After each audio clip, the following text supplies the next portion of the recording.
Welcome to Chapter 15, Oscillations. So in Physics 121, we spent a lot of time discussing motion. We started off with one-dimensional motion, we did two-dimensional motion, we did a special case of that, projectile motion, then we did circular motion. Now there's one type of motion we still need to talk about, and that's motion that repeats itself. So that's the subject of this chapter. So oscillations. Oscillations is just motion that repeats itself. So for example, if I had a spring with a mass at the end of it, and I just pull the mass down, you know, the mass would just go up and down, up and down, up and down, up and down. So that's what we call periodic motion or oscillatory motion. And that is the subject of this chapter. And I'll explain why later on, why we care. But let's just go through the learning objectives. So we're going to understand the physics and mathematics of oscillations. We want to draw and interpret oscillatory graphs. We're going to learn the concept of phase constant. We'll understand and use energy conservation and oscillatory systems. And we'll talk about damping and resonance. Now, be careful, or caution, or whatever you want to say. We'll probably spend 3 full days, or maybe 2.5, I don't know, just discussing the mathematics of these oscillatory systems before we actually apply it to problems. So just keep the faith. There's just a lot of preparatory work we have to do before we can actually solve a problem. So this is where we're going. And this paragraph will make a whole lot more sense later on, but I just want to show it to you now. There will be many occasions throughout your physics education where you will plow through a calculation and then end up with a simple equation of the form, okay, this is shorthand for this, where this omega squared is a positive quantity that depends on various parameters in the problem. When you encounter such an equation, you should jump for joy, because without any more effort, you can simply write down the answer. The solution for z must be of the form z equals a cosine omega t plus phi.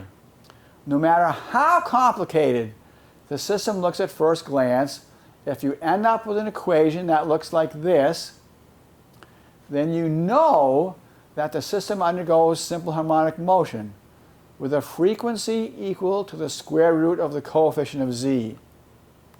No matter what the coefficient is, if you end up with d squared z dt squared plus zucchini z equals 0, the frequency is omega equals square root of zucchini.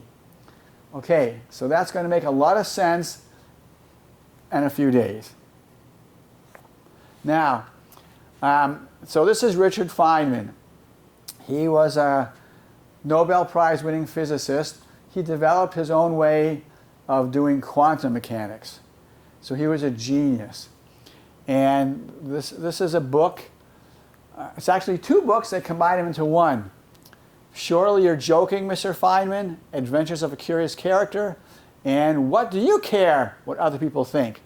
Further Adventures of a Curious Character. Really, it's a very interesting book. So I'm going to read kind of a long quote from Feynman. Oh, let's see. Oh, I guess I'm just skipping all the way, huh? So here it is. In the study of physics, usually the course is divided into a series of subjects, such as mechanics, electricity, optics, etc. And one studies one subject after the other. But a strange thing occurs again and again. The equations which appear in different fields of physics and even in other sciences are often almost exactly the same, so that many phenomena have analogs in these different fields. The harmonic oscillator, which we are about to study, has close analogs in other fields. Although we start with a mechanical example of a weight on a spring or a pendulum with a small swing, or certain other mechanical devices, we are really studying a certain differential equation. This equation occurs again and again in physics and in other sciences. And in fact, it is a part of so many phenomena that its close study is well worth our while.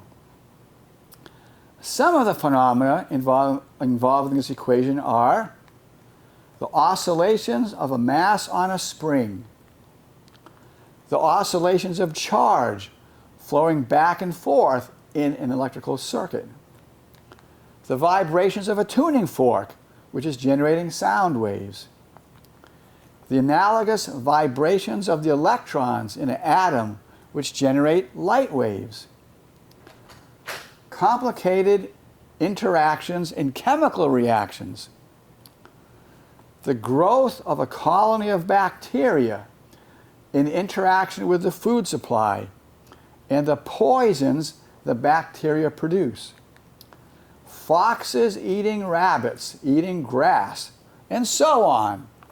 All these phenomena follow equations which are very similar to one another. And this is the reason why we study the mechanical oscillator in such detail. These equations are called linear differential equations with constant coefficients. So you notice that x is always to the power 1. So that's why it's a linear differential equation. And these coefficients, these c's, these are always going to be constants. So that's why this is called a linear differential equation with constant coefficients. Okay, so that's Feynman. So there you go. So like I say, or like he said, we're really studying this differential equation because it's used so many different places. Now, don't have a heart attack. We're going to simplify this considerably. So even if you've just had one semester calculus, you'll be fine. So don't worry. All right. Let's consider the oscillations of a mass on a spring. So you have a spring, you put a mass on it, you pull it down, it goes up and down, up and down, up and down. Okay? And again, this motion of the mass on a spring is described by that differential equation. Well, how? Well, let's do it. So now we're going to see how we're going to simplify this equation dramatically. So what did we learn in Physics 121? We learned that when you pull on a spring, the spring pulls back on you with a restoring force, F, which equals minus kx. So again, we call this a restoring force. All right. So we have to somehow turn that into a differential equation. So let's do it. Here we go. So we start off with F equals ma. And we'll solve for A. Okay, now we're going to do some substituting. Well, first of all, what did you learn in 121 for A? How can I write it in terms of a differential equation? Well, remember, we have variables x, v, and a, right? For motion. And v is dx dt. A is dv dt, which is just d squared x dt squared. So let's rewrite this. So instead of a, I'm going to have d squared x dt squared, and the f is the minus kx over m. Now let's write that just a little bit differently. There. Okay? So, or if we want to, we can do this.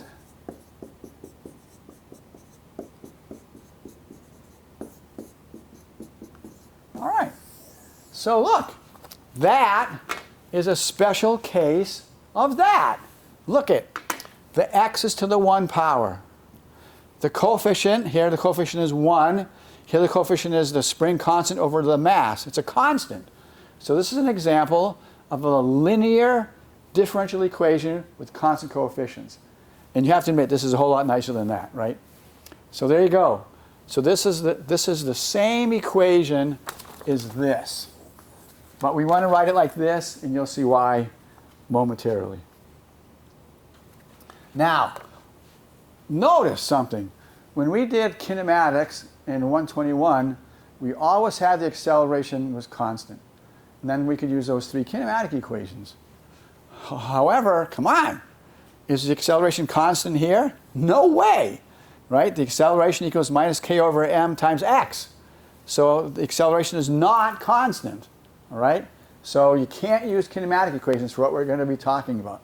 That's why we have to do what we're doing, okay? So this equation here, all right, again, you can write it like this or like this. This equation here describes a certain type of periodic motion, which is called simple harmonic motion. All right? So as soon as you see d squared x equals minus positive constant times x, it describes simple harmonic motion. And I don't care what this positive constant is. It can be this long. But if our equation is in this form, the object is undergoing simple harmonic motion. And that's the subject of this chapter. Now, you might be asking, why are we doing this? We're supposed to be studying electricity and magnetism. Well, that's correct. So we're actually going to apply this simple harmonic motion to a certain kind of circuit. It's called an inductor capacitor circuit. And we're going to see that we're going to use this equation to describe the charge moving in an LC circuit. Now, you know how we do things in physics, right? First we do the easy case, then we do the realistic case. So right now, again, just pretend I have a spring with a mass on it. So right now, we're assuming that there's no friction. In other words, I pull down on the mass. We're assuming that the mass is going to oscillate forever. Now, is that really true? Of course not. You know, there's friction in the spring. But initially, we're going to ignore that. So no friction. Later on, near the end of the chapter, we're going to include friction. We call it damping. And so, you know, you pull down on the mass, and the periodic motion stops, right? It stops oscillating. And that's going to be like a circuit with an inductor and a capacitor and resistance. So like the resistance is sort of like the friction. So that's where we're going eventually, right? We're going to use everything we learn here later on. So that's how it is. Okay. All right, so pause your video and answer this question.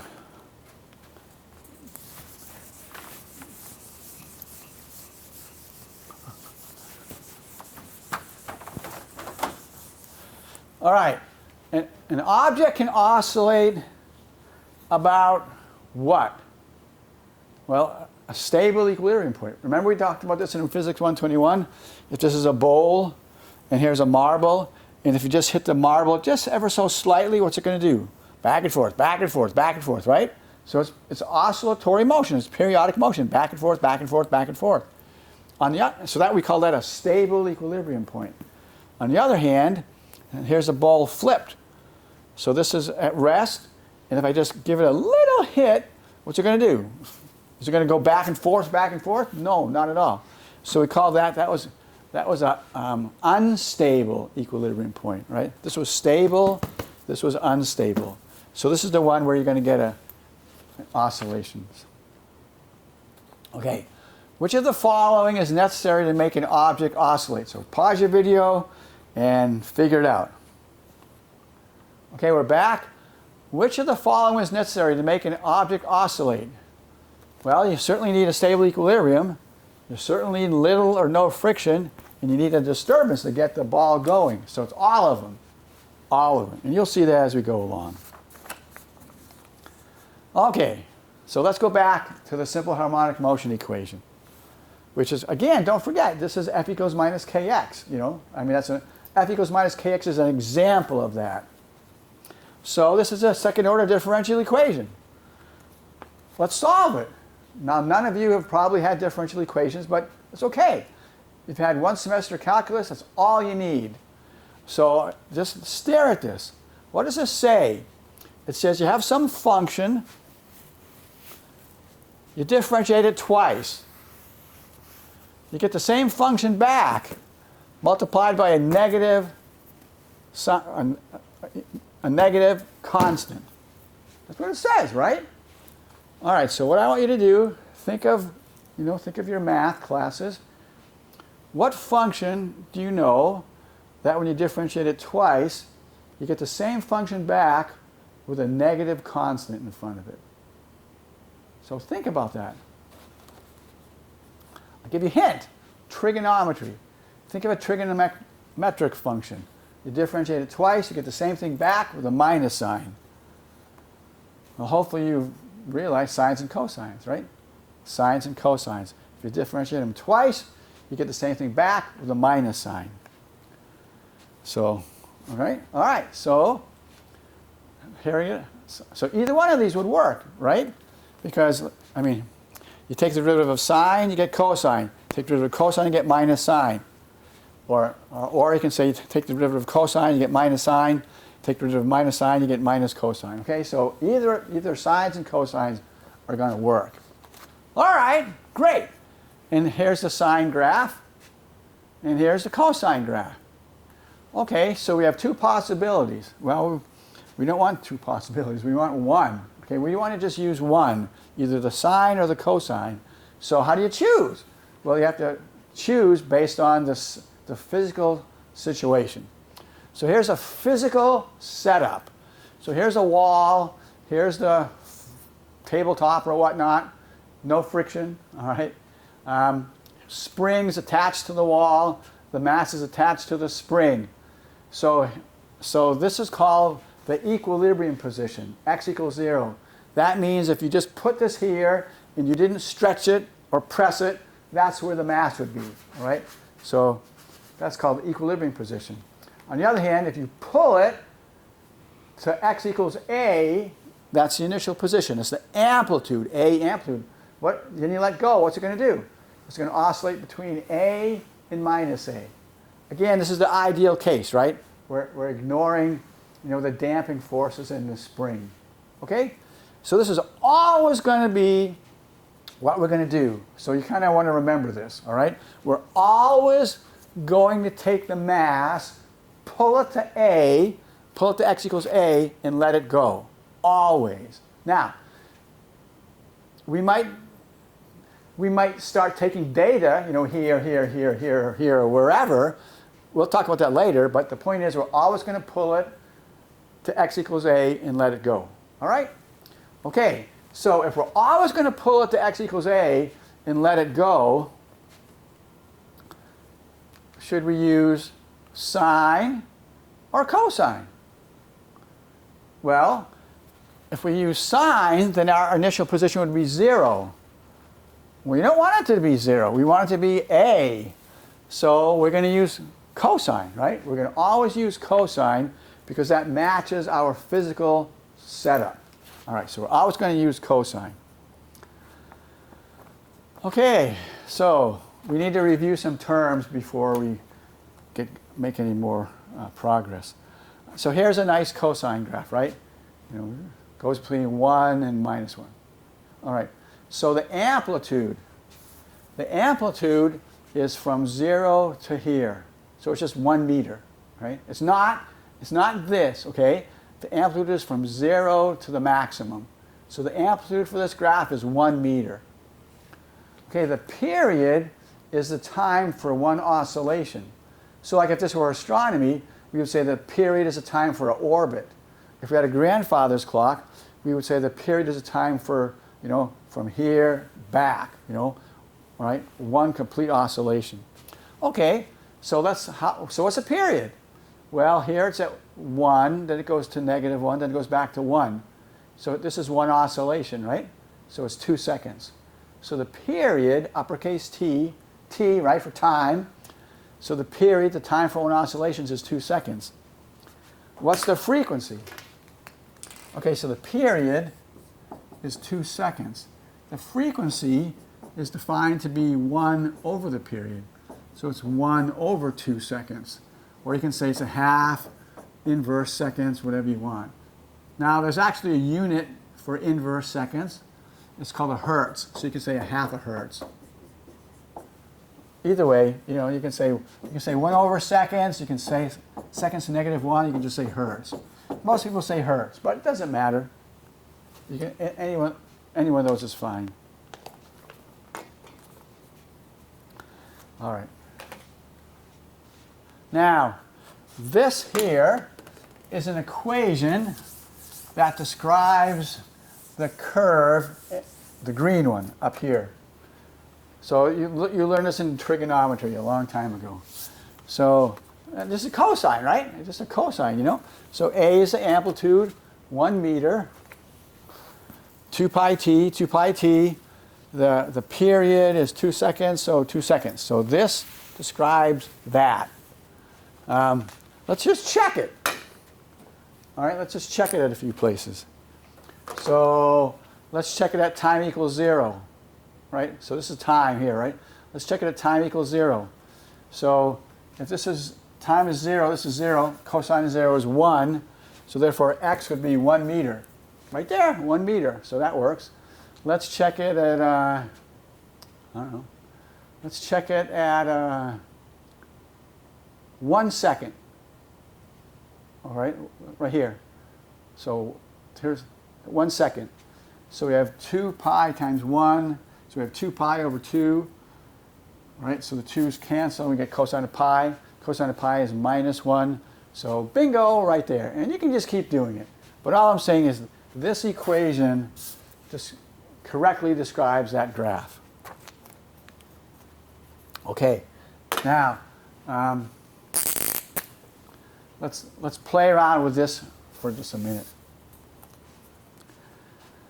Okay, so we have x equals a cosine 2 pi little t over big T. Now remember, t equals 1 over f. So therefore 1 over t equals f. So if we wanted to, if we knew the frequency and we want to get frequency in our equation, we could also write this as a cosine 2 pi ft, right?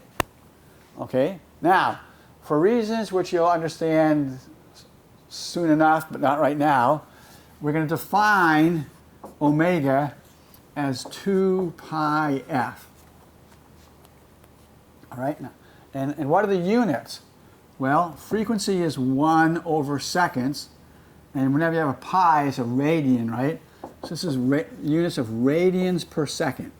So you wouldn't say like hertz radians. You wouldn't say that, okay? You would just say radians per second. So if we did that, we have a cosine omega t. And we'll use this a lot, and I'll explain this later, I promise, all right? Right now, it just makes the equation simple, but there's a reason for it, which we'll get into later. Now I have to be careful. So F is called frequency with no adjective, just frequency. Omega, I mean, you can kind of think, whenever you see a 2 pi, you think of circles, right? So omega is called angular frequency. So don't get them confused because they're completely different, right? F is just frequency. Omega, angular, which is 2 pi f. So don't get them confused. Okay, now let's just cool our jets for a minute. Yeah, so there. Okay, so this is equal to that, which equals that. Okay, now just wait a minute. This is our simple harmonic motion equation, right? For a mass on a spring, which is described by this curve. On the other hand, this also describes this curve. Now notice here there's an omega. There's no omega here. There's a k divided by m. Well, if both of these equations are describing the same curve, it has to be true that the k over m must be related to the omega. So what I'd like you to do now, as soon as I'm done talking, so I want you to pause your video as soon as I explain what I want you to do. So what I want you to do is take this, a cosine omega t, put it here, take the second derivative, and figure out the relationship between this k over m and omega. So pause your video and do that, please.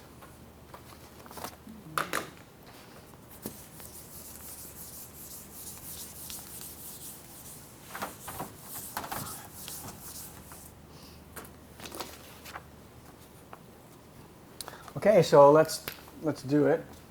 So we have d squared x dt squared equals minus k over m x.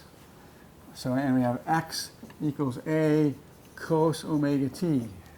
All right, so dx dt equals minus a omega sine omega t, right? Don't forget to chain rule it, okay? And don't forget your minus sign. And then d squared x dt squared, you're going to chain rule it again, so you get minus a omega squared cosine omega t. All right, so let's put it in. All right. So second derivative is this. So we have minus a omega squared cosine omega t equals minus k over m, and our x is this. So we have a cos omega t.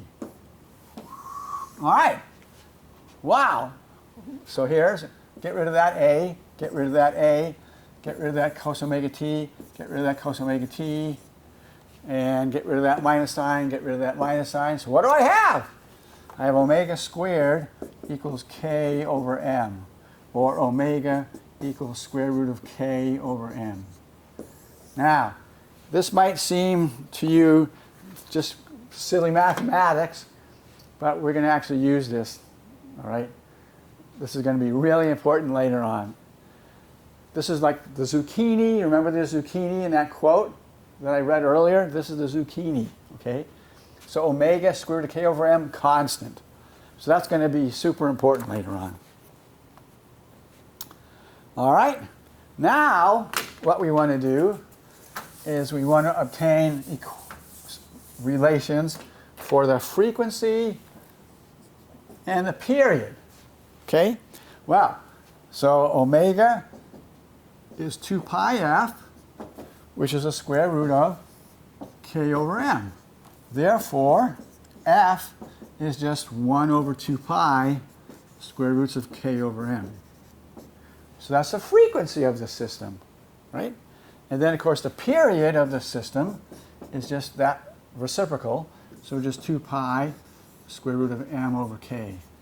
And again, I mean, right now it just seems like we're doing math, but this is actually the period of a system that we're going to discuss later on. This is the frequency, this is the angular frequency of a real system that we're going to discuss later on. So like I warned you, the first 2-3 days is just math, but we're going to actually apply, I mean, we're going to use this stuff. So just keep the faith, right? Keep the faith. Now, I think these equations are non-intuitive. I mean, they're surprising. Because you notice that the frequency and the period, they don't depend on the amplitude. So, in other words, if I had a spring and a mass on it, I could pull it here or here, you know, and it would, so this one would have a big amplitude, this one would have a little amplitude, and the frequency and the period would be exactly the same, right? I mean, here's another example. Let's say I have a tuning fork. Now, you know, a tuning fork, you know, you buy a tuning fork to produce a certain sound, right? And according to this, the amplitude is irrelevant. So if I had, let's see, let's fake it, right? Just pretend this is a tuning fork. So if I, you know, use my tuning fork, just hit it really not very hard, I'd have a small amplitude, right? You know, the tines on the tuning fork would go, they produce a sound. On the other hand, if I smacked it really hard, you know, I'd have a larger amplitude, but according to this wouldn't change. And it has to be that way, right? I mean, if you buy a tuning fork and you want to produce a C, well, I mean, do you want to have to be careful about how hard you hit the silly thing? No, you want a C no matter what. So, I mean, it kind of makes sense, but it's still weird. Okay. All right. So, we, again, this describes the motion of mass on a spring, as does this. And they both describe this curve. And this is how the omega, and this is how the omega is related to the K over M. We're all going to use this stuff, don't worry. Now, we wanted, this is actually a general solution to that equation. So you have to admit, just mathematically, if I add some constant here, it's still going to work, right? You know, when I take my second derivative and all that. So I can just add a constant here if I feel like it. And we're going to call that a general solution. And you'll see why later on. Maybe not so much, maybe pretty soon. So let's get some words down. So the argument of the cosine is called the phase. This constant that we just threw in here to make it a general solution is called, guess what? A phase constant. Kind of makes sense, right? And why do we care about the phase constant? Well, it has to do with when you start taking data. Now remember, I said that we're always going to pull the spring to the x equals a, to amplitude. Then we're going to let it go. So it's going to go back and forth, back and forth. But we want to have the flexibility to start taking data wherever we feel like it. And this phase constant is going to give us that flexibility that allows us to take data wherever we feel like it. All right. I guess we're going to talk about that right now. Ooh, what do you know? Okay, where's my thing?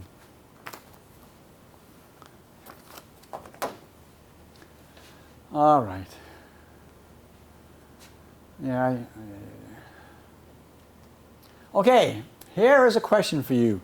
So, pause your video and figure it out.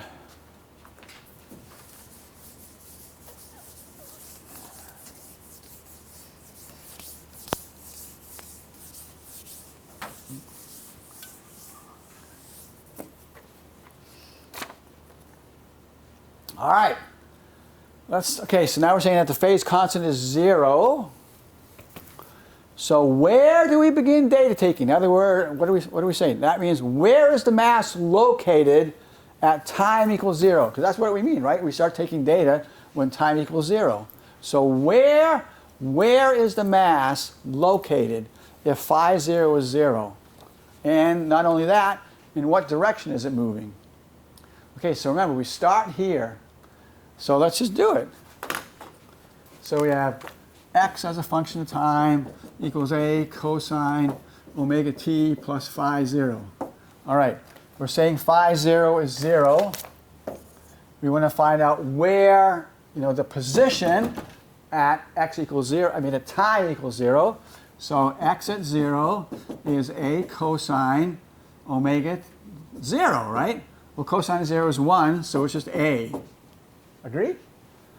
Okay, in what direction is it going? Remember, we pull it here and let go. So as soon as we let go, it's going to go that direction. So, here we go. Oops, sorry. Oh, whatever. Okay, so what's the answer? What the heck? I guess I don't have it marked. Can't believe it. No, that's all right. The answer is what? Where's the mass located at time equals 0, and what direction is it going? Well, I mean, I should have said, at time equals 0, it stopped, right? But what direction is it going to go after I let go? It's going to go to the left. Okay, agree? So if phi 0 is 0, the x is a, and that's where it stopped. Agree? And as soon as we let go, it's going to move to the left. But at x equals a, it stopped. So this is the correct answer, 3. All right, let's do another one. Okay. So that's the initial position, right? X. Sometimes I call it x max, you know, because it's the maximum x, right? Okay, let's do another one. Now let's say phi 0 is pi over 2. So stop your video and basically do what I do and figure out where the thing is going.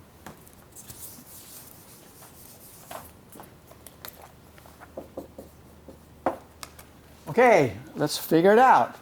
So now we have x of 0 equals a cosine 0, right, plus phi over 2, which is pi over 2. Plus phi 0, which is pi over 2. So what's cosine of 90? It's 0, all right? It's 0. So this is 0. So where's the mass located at time equals 0? It's right here, right? It's right here. So we let go of it here, but we didn't start taking data until it reached this point, all right? Now, what direction is it going? Well, obvious, right? It's going to the left. So what's the correct answer? It's at x equals 0. It's moving to the left. Okay, let's do another one. Yeah, so there it is, right? It's at x equals 0, and it's moving to the left. Okay, now phi 0 is pi. So stop your video and figure it out.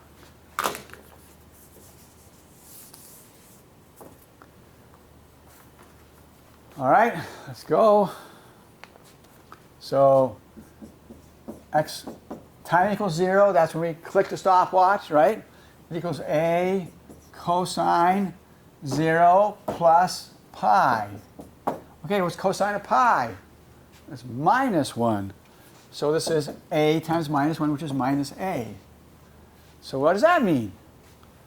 So remember, we let go here, but we didn't click the stopwatch until it reached that point. So there it is, x equals minus a. Now what's it doing right there? It stopped. What's it going to do immediately after this? It's going to turn to the right. But what's it doing right there? It stopped. So the answer is this one. X equals minus a stopped.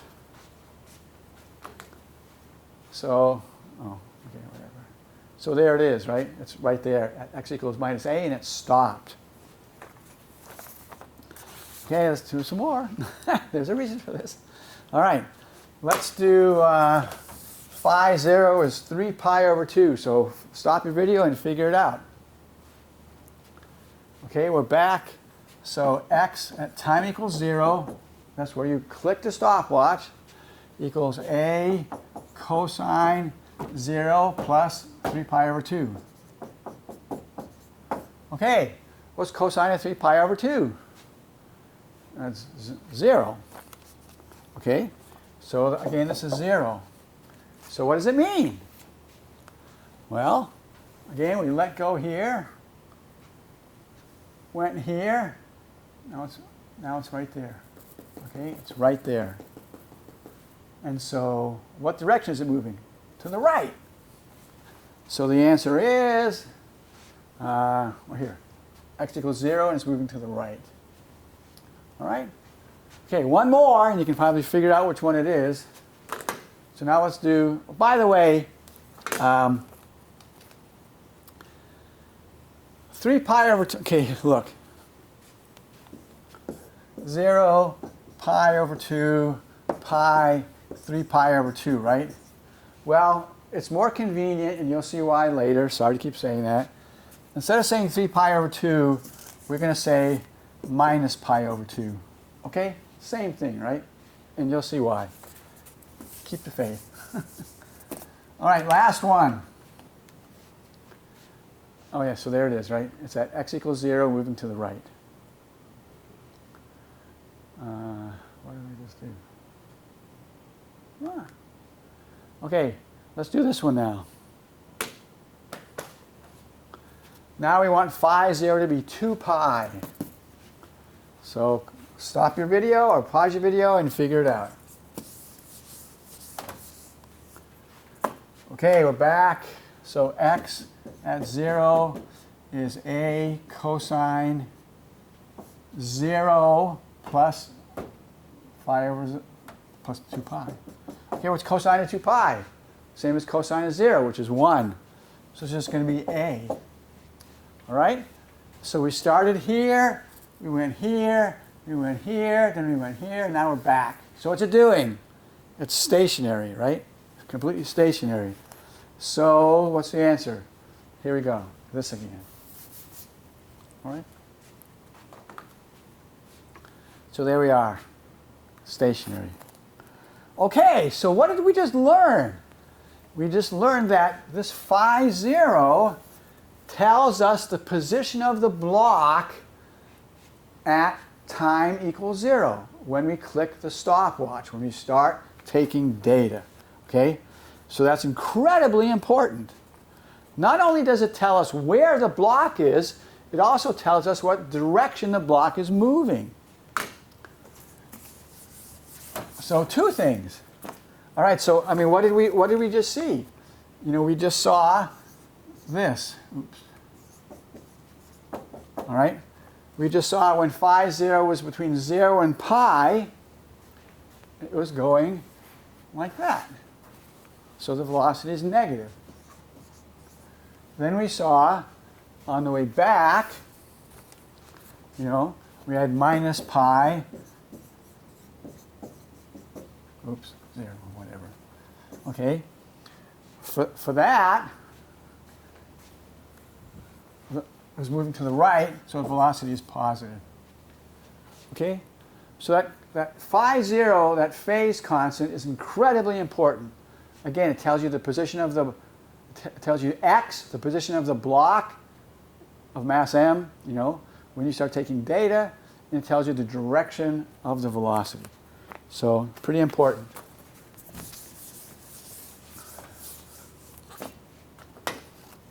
Okay, let's do an example. Oh yeah, so that's what I just said. All right. Okay. All right, so here we go. Let's do a real example. So this is a cosine, all right? It's a cosine. It's a shifted cosine, but it's a cosine, you know? So here's our solution to the simple harmonic motion equation. The graph below represents a particle in simple harmonic motion. So it's going like this, you know, back and forth, back and forth, back and forth, right? Okay, now again, the cosine has been shifted, right? And so we know that the phase constant is not equal to 0. So we've got to figure it out. What is the phase constant? So let's do it. Okay, so here we go. We're going to look at the graph. So we know what x is at time equals 0, right? It's a over 2. Just look at it. So from the graph, x at 0 is a over 2. That's just from the graph. Let's look at a. All right, that's from the graph. Now, let's use the equation. All right, so this is the graph. Let's use the equation. So we're going to put, you know, so we're going to have a cosine. Okay, this is time equals 0. So the omega t goes away, and we just get phi 0. Right? What we're trying to find, right?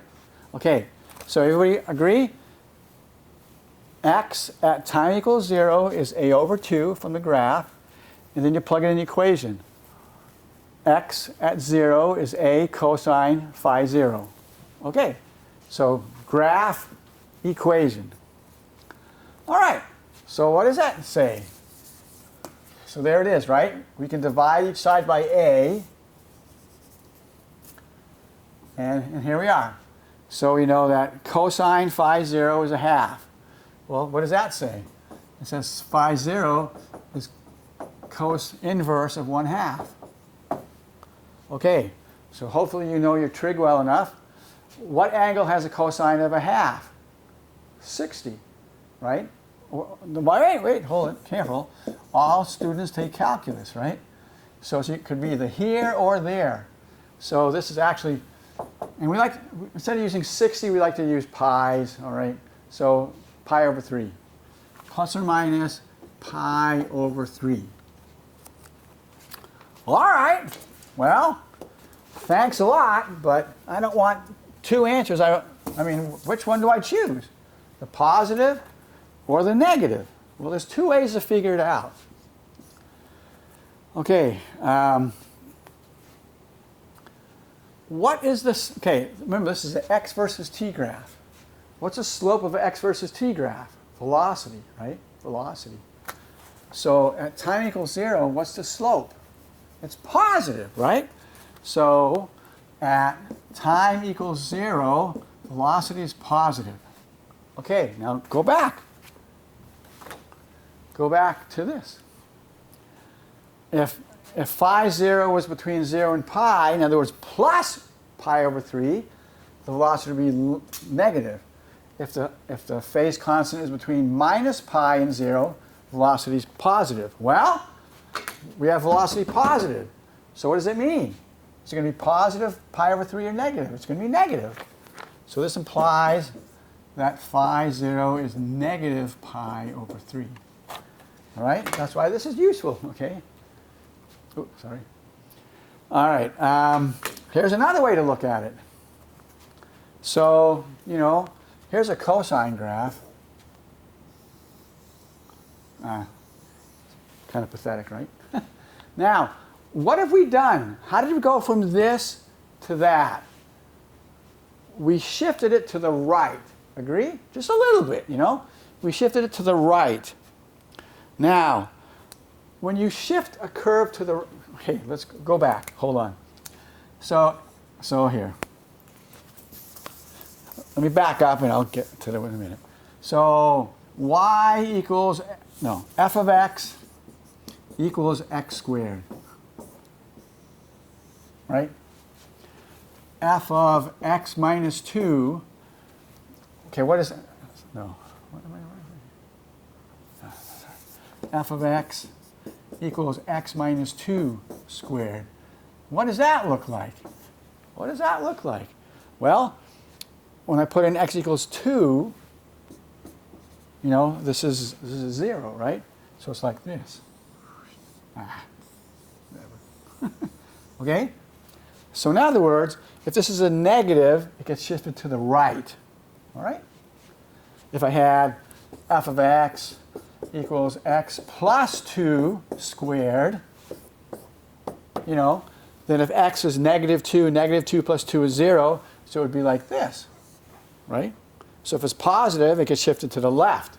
Okay, so what have we done to our cosine? I mean, here's cosine again, right? Here's cosine. So what have we done to the cosine? We've shifted it to the right. Agree? So that means that the phase constant has to be negative, right? Has to be negative. So, you know, however you want to look at it, okay? You can look at it just from, you know, your knowledge of trigonometry, you know, shifting to the right or to the left, or you can use that, whatever, you know, floats your boat, all right? But you get the same answer.